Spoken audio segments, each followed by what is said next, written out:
I did some, basic looking at the internet to kind of get an understanding of where this was coming from, including some of the medical research, and was basically coming out empty from the medical research side of things. I felt it was my responsibility as a Planned Parenthood employee, as a researcher, as a scientist, as a Black scientist, to investigate this.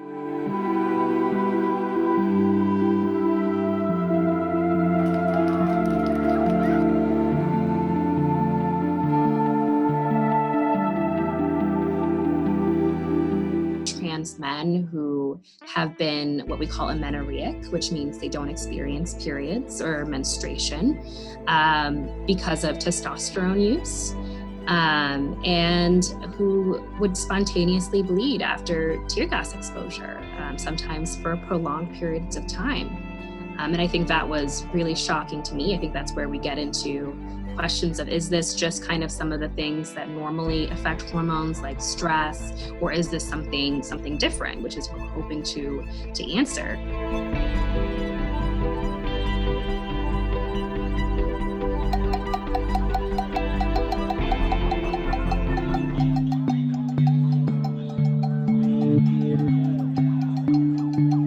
Tear gas is a chemical weapon. It has some very potentially extreme effects that it can have both on people who are vulnerable, so who have respiratory vulnerabilities, and it can also be highly dangerous if someone is struck with a canister or a grenade.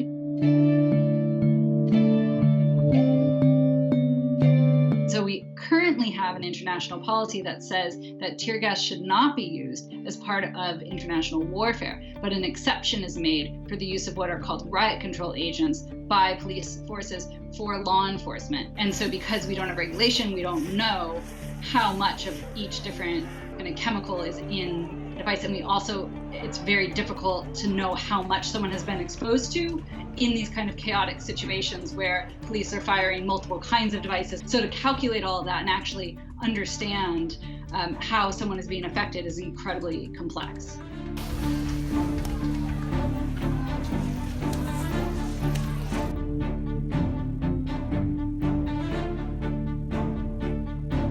Millennials and Gen Z are much more open about talking about genders and bodies and sexualities. I think that social media lends itself to more of that kind of self-storytelling.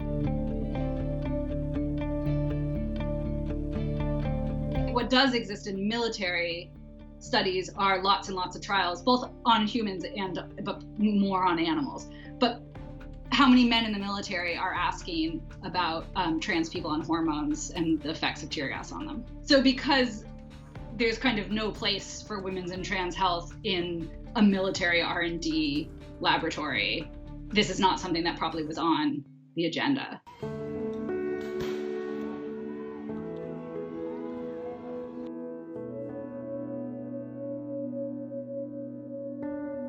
I hope that this can be a good thing for people to have in their back pockets when they make decisions about interacting with tear gas. But I also hope that our communities are responsive in